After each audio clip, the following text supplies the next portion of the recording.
सरकार देश भर के सरकार हो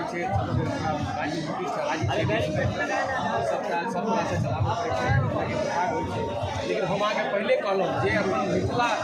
से जो नेता है मिथिला के अपन अलग अलग सोशल मीडिया सब पर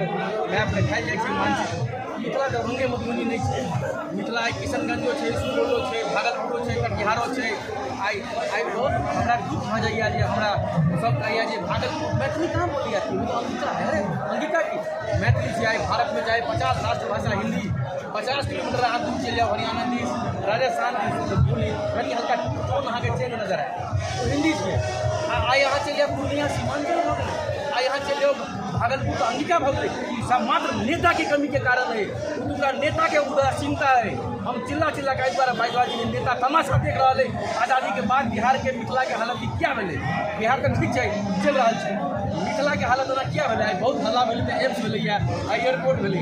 औरो तो इन्वेस्टर आबि सकैए औरो तो काज हो सकैए सबटा वही काज क्या होइ छै तो आई जरूरत है सबटा अपना सबके जतेक प्रवासी मैथिल छी चाहे वो हैदराबाद में है चाहे वो गुजरात में है चंडीगढ़ में है ओहिमे हम देख रहे कि कार्यक्रम सब भऽ रहल छै नेता के दूध हराम केनाइ जरूरी है तखने किछु भऽ सकैए मिथिला राज्य बनतै तखन मिथिला के विकास सच्चाई।